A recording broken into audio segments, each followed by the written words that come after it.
Hey guys, basically in this video I tell you about the most important topic Allahabad University LLB entrance exam syllabus 2025। जैसे कि आप लोग जानते होंगे कि इस बार जो आपका Allahabad university LLB entrance exam होने वाला है, तो उसके सिलेबस में कुछ चेंजेज हुए हैं, तो उसी सभी के बारे में आज डिटेल्स में बात करेंगे। साथ ही साथ हम जो बात करेंगे आज की इस क्लास में, तो पहले बात तो हम सिलेबस के बारे में बात करेंगे एंड फिर हम बात करेंगे कि उसमें Allahabad university LLB entrance exam में मतलब क्या योग्यता मतलब एलिजिबिलिटी होनी चाहिए।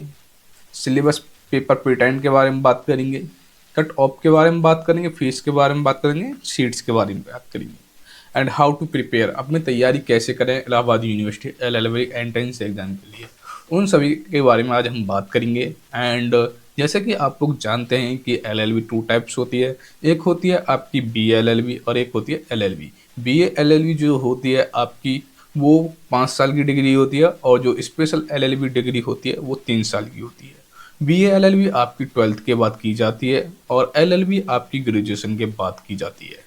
तो ग्रेजुएशन के बाद 3 साल की होती है। तो उसी के बारे में आज सिलेबस के बारे में हम डिस्कस करेंगे इलाहाबाद यूनिवर्सिटी के बेसिकली। तो विदाउट वेस्टिंग आज की इस वीडियो को हम स्टार्ट करते हैं। एंड अगर आप लोग इस चैनल पर नए हैं तो सबसे पहले आप लोग हमारे यूट्यूब चैनल पवन ज्ञान अकेडमी को सब्सक्राइब कर लें, जिससे कि आपको आने वाली वीडियोज़ के लिए टेस्ट वीडियो या क्लास मिलती रहे। तो दोस्तों, जैसे कि नंबर 1 पे हम बात करते हैं एलिजिबिलिटी, मतलब योग्यता क्या होनी चाहिए आपकी एलएलबी में एडमिशन लेने के लिए, फॉर्म फिल करने के लिए।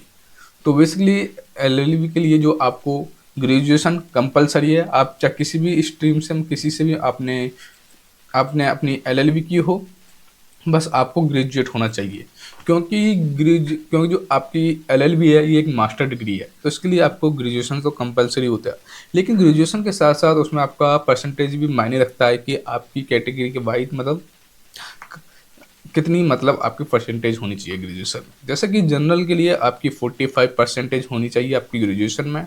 एंड बात करें ओबीसी की, तो ओबीसी की आपकी 42% होनी चाहिए आपकी ग्रेजुएशन में। और एससी एसटी की बात करें तो उसमें 40% होनी चाहिए आपकी ग्रेजुएशन में। अगर हम एज लिमिट की बात करें इसमें ग्रेजुएशन में मतलब एलएलबी एंट्रेंस एग्जाम के लिए, तो इसमें आपकी कोई भी एज लिमिट नहीं है, आप किसी भी एज में अपनी मतलब एलएलबी कर सकते हैं।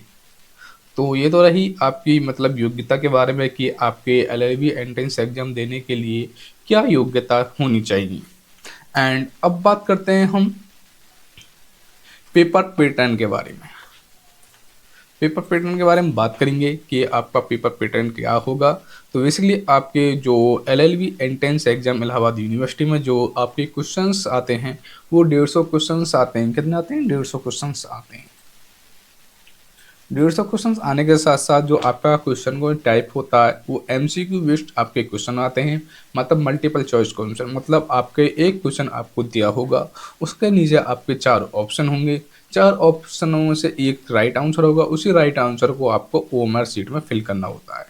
तो ये तो रही आपके 150 क्वेश्चन आएंगे, मल्टीपल चॉइस क्वेश्चन आएंगे। एंड टाइम ड्यूरेशन की बात करें तो इसमें जो आपको टाइम मिलेगा पेपर के लिए वो आपको 2 घंटा टाइम मिलेगा ना, 2 घंटे का टाइम मिलेगा। एंड इसमें कोई नेगेटिव मार्किंग नहीं है। अगर आपका कोई क्वेश्चन रॉन्ग मतलब गलत हो जाता है तो उसका कोई भी मार्क्स नहीं कटेगा। एंड पेपर मीडियम की बात करें तो ये हिंदी इंग्लिश दोनों लैंग्वेज में आपका पेपर आएगा, ना कि ऐसा कि मतलब हिंदी एक आपको मतलब पेपर मिल जाएगा, उसके अंदर मतलब पहले तो हिंदी होगी, उसके नीचे इंग्लिश होगी। तो हिंदी इंग्लिश मीडियम दोनों पेपर होगा, आप किसी भी लैंग्वेज में आप अपना पेपर दे सकते हैं। एंड पेपर मोड कैसा होगा? तो बेसिकली पेपर मतलब वो ऑफलाइन आपका पेपर होगा, ना कि कंप्यूटर बेस। आपको एक पेपर दे दिया जाएगा, एक ओएमआर शीट दे दी जाएगी, ये आपका ऑफलाइन पेपर होगा। एंड एक क्वेश्चन के लिए कितना मार्क्स मिलेंगे? तो एक क्वेश्चन के लिए आपको 2 मार्क्स मिलेंगे। तो एक क्वेश्चन के लिए 2 मार्क्स मिलेंगे, तो 150 क्वेश्चन है, तो टोटल मिनिमम मार्क्स जो आएंगे आपके 300 नंबर का आपका ये पेपर होगा। कहते हैं 300 नंबर का ये पेपर होगा। एंड अब बात करते हैं हम AU college LLB entrance exam syllabus 2025 according to AU, मतलब इलाहाबाद यूनिवर्सिटी के अनुसार जो आपका सिलेबस है उसके बारे में बात करते हैं। तो बेसिकली जो आपका इलाहाबाद यूनिवर्सिटी का जो एलएलबी एंट्रेंस एग्जाम है वो आपका 4 पार्टों में डिवाइड होता है, जैसे कि part A, part B, part C, part D. तो पार्ट ए में आपकी जो आती है हिंदी और इंग्लिश आती है। तो हिंदी इंग्लिश में आपके 25 क्वेश्चन तो आपके हिंदी के आते हैं एंड 25 क्वेश्चन आपके इंग्लिश के आते हैं। जब मिलाकर आपके 50 क्वेश्चन बनते हैं आपके हिंदी इंग्लिश के। And GK GS and current affair के भी आपके 50 क्वेश्चन आते हैं। तो इसमें जो सबसे ज़्यादा मतलब मैन होता है जीके जीएस होती है, क्योंकि जीके जीएस से ही आपके 50 क्वेश्चंस आते हैं। अब बात करते हैं रीजनिंग एंड मैथ्स। तो रीजनिंग एंड मैथ्स से भी आपके 25 क्वेश्चन आते हैं एंड लीगल एप्टीट्यूड मतलब कानूनी योग्यता से भी आपके 25 क्वेश्चन आते हैं। जब मिलाकर आपके टोटल 150 क्वेश्चन बनते हैं। तो आपका जो ये 4 पार्ट हैं आपके, इनमें से आपका पेपर आता है Allahabad university LLB entrance exam. अब इसमें क्या चेंजेस हुआ, तो इसमें लीगल एप्टीट्यूड में कुछ ऐसे टॉपिक्स हैं जो आपके इस बार चेंज हुए 2025 में। तो वह मैं आपको पूरे पैटर्न के अनुसार बताऊंगा। तो चलते हैं कि अब हम इसके सिलेबस को डिटेल्स में जानेंगे कि क्या क्या चेंज हुआ है। तो जैसे कि आप लोग देख रहे होंगे,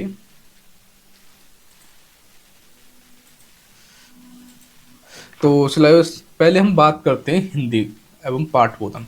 जो आपका हिंदी का जो वो है पोर्शन, उसके बारे में हम बात करेंगे कि हिंदी में क्या क्या चेंज हुआ है। तो हिंदी के बारे में बात करेंगे पहले हम। तो हिंदी में आपके जो आएंगे, हिंदी व्याकरण से क्वेश्चन आएंगे, अशुद्ध प्रयोग वाले क्वेश्चन आएंगे एंड परिच्छेद का उचित क्रम वाले क्वेश्चन आएंगे एंड वाक्य शुद्धि के क्वेश्चन आएंगे, वाक्य परिष्कार, पाठबोधन, वाक्यों की पूर्णता, अनेक शब्द के लिए एक शब्द, समानार्थी एवं विलोम शब्द, मुहावरे एवं कहावतें। ये आपका ये हिंदी का जो पैटर्न है। तो इस हिंदी इन मतलब टॉपिक्स से आपके हिंदी के क्वेश्चन बनेंगे आपके एलएलबी एंट्रेंस एग्जाम के लिए। एंड अब बात करते हैं हम इंग्लिश के लिए कि इंग्लिश में आपके कौन कौन से क्वेश्चन बनेंगे। तो बेसिकली एक तो इंग्लिश ग्रामर से आपके क्वेश्चन आते ही आते हैं। कहाँ से? इंग्लिश ग्रामर से। एंड पैराग्राफ कंपटीशन से आएंगे एंड इंग्लिश यूजेस एरर से आएंगे आपके क्वेश्चन, वन वर्ड सब्स्टिट्यूशन से आएंगे क्वेश्चन आपके एंड जंबल पैरा से आपके क्वेश्चन आएंगे इंग्लिश में एंड सिनोनिम्स आएंगे, एंटोनिम्स आएंगे एंड सेंटेंस करेक्शन आएगा आपका, इडोमर्स एंड फायर्स से क्वेश्चन आएंगे एंड सेंटेंस इम्प्रूवमेंट से आपके क्वेश्चन बनेंगे इंग्लिश में। एंड बेसिकली और भी हैं, मैं आपको दिखाता हूँ, खाली हम इस टाइम इंग्लिश की बात कर रहे हैं। रीडिंग कॉम्प्रिहेंशन से आपके क्वेश्चन बनेंगे। ये रहा आपका इंग्लिश का सिलेबस। अब बात करते हैं हम जीके जीएस के बारे में कि जीके जीएस में आपके कौन कौन से क्वेश्चन आएंगे। तो जीके कौन से टॉपिक से आपके क्वेश्चन आएंगे। पहली बात तो आपके लिटरेचर से आपके क्वेश्चन आएंगे, हिस्ट्री से आएंगे एंड इंडियन कॉन्स्टिट्यूशन मतलब भारतीय संविधान से आएंगे एंड पर्सनैलिटी से आएंगे एंड स्पोर्ट्स से आएंगे आपके and national and international economy से आएंगे। नेशनल एंड इंटरनेशनल इकोनॉमी से आपके क्वेश्चन बनेंगे एंड इकोनॉमी से क्वेश्चन बनेंगे एंड साइंस से क्वेश्चन आएंगे आपके पॉलिटिक्स से क्वेश्चन आएंगे, लीगल अवेयरनेस से क्वेश्चन आएंगे आपके, ट्रेड अवेयरनेस से आपके क्वेश्चन आएंगे, जियोग्राफी से आपके क्वेश्चन आएंगे एंड कल्चर से क्वेश्चन आएंगे। आपका हिंदी इंग्लिश का हो गया एंड जीके जीएस का हो गया। अब बात करते हैं हम लीगल एप्टीट्यूड का कि लीगल एप्टीट्यूड में मतलब कौन कौन से टॉपिक से आपके क्वेश्चन आएंगे। तो हम बेसिकली अब लीगल टॉपिक के बारे में बात करते हैं कि लीगल टॉपिक में आपके कौन कौन से क्वेश्चन आएंगे। पहले बात करें तो लीगल एप्टीट्यूड में आपके लॉ ऑफ कॉन्ट्रैक्ट कानून का अनुबंध से क्वेश्चन आएंगे, कॉन्स्टिट्यूशनल लॉ मतलब संवैधानिक कानून से आपके क्वेश्चन आएंगे एंड लीगल मैक्सिमम्स कानूनी कहावतों से आएंगे, लीगल टर्म्स से आएंगे, कानूनी शर्तों से आएंगे एंड लीगल ना क्रिमिनल लॉ मतलब फौजदारी कानून से आपके क्वेश्चन आएंगे एंड हिंदी मैरिज एक्ट मतलब हिंदू विवाह अधिनियम से आपके क्वेश्चन आएंगे। एंड अब उसके बाद आता है मुस्लिम मैरिज एक्ट मतलब मुस्लिम विवाह अधिनियम से आपके क्वेश्चन आएंगे। जो अब आप आ गया आपका ये क्वेश्चन जो आपके क्वेश्चन चेंज हुए हैं, बेसिकली जो आपके क्वेश्चन चेंज हुए हैं वो VNS मतलब भारतीय नागरिक सुरक्षा संहिता एंड भारतीय न्याय संहिता, भारतीय साक्ष्य अधिनियम। मतलब हुआ क्या है कि बेसिकली जो 1 जुलाई 2024 से आपका मतलब लॉ चेंज हुआ है।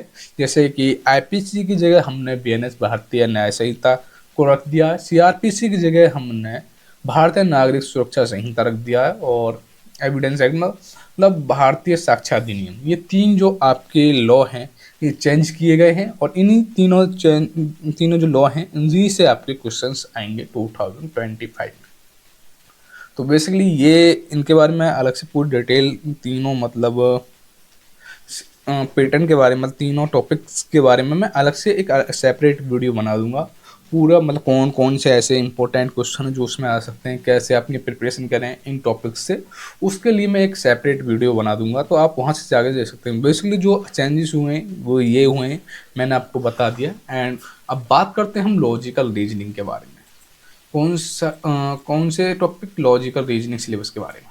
तो लॉजिकल रीजनिंग में जो आपके जो क्वेश्चन आएंगे वो रैंकिंग टेस्ट से क्वेश्चन आएंगे, एंड लाइनर रेखीय से क्वेश्चन आएंगे, अरेंजमेंट मतलब व्यवस्था से क्वेश्चन आएंगे, मैट्रिक्स अरेंजमेंट मैट्रिक व्यवस्था से क्वेश्चन आएंगे, सिक्वेंसिंग मतलब अनुक्रमण से आपके क्वेश्चन आएंगे, एंड स्टेटमेंट आर्गुमेंट्स मतलब कथन तर्क से आएंगे, एंड की काउजेज एंड इफेक्ट्स कारण और प्रभाव से आएंगे, स्टेटमेंट में कथन मान्यता से आएंगे, और स्टेटमेंट एंड कंक्लूजन कथन और निष्कर्ष से आएंगे, एंड नंबर सीरीज श्रृंखला सांख्य श्रृंखला से आएंगे, ब्लड रिलेशन मतलब रक्त संबंध से क्वेश्चन आएंगे, कोडिंग एंड डिकोडिंग है ये, एंड इन्फ्लेक्शन अनुमान से आएंगे, एंड नॉन वर्बल रैंकिंग से आएंगे, एनालॉजी टेस्ट से आएंगे, एंड सिंबल बेस्ड प्रतीक से आएंगे, एंड आपके डायरेक्शन से आएंगे दिशा से।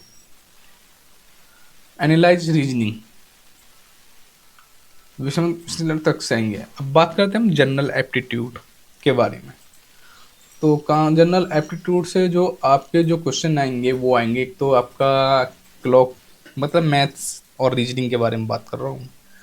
क्लॉक, प्रॉफिट एंड लॉस, लाभ और हानि, stock and share, calendar, partnership, discount and bankers act discount, average मतलब औसत, कंपाउंड इंटरेस्ट से आएंगे, जियोमेट्रिक से आएंगे, जेन्युइन मेंसुरेशन एंड सिंप्लीफिकेशन से आएंगे, रेशो एंड प्रॉपर्टीज से आएंगे, एंड सीट्स एंड यूनियन से आएंगे, मिक्सचर एंड एलिगेज से आएंगे, सिंपल इंटरेस्ट साधारण ब्याज से आएंगी, age and number and trend से आएंगे, टाइम एंड वर्क मतलब समय और कार्य से आएंगे, एलसीएम एंड एनसीएफ से आएंगे, एंड पाइप्स एंड सेकंड से आएंगे, एरिया मतलब क्षेत्र से आएंगे, और वॉल्यूम। ये आपका सिलेबस है, ये बेसिकली सिलेबस है।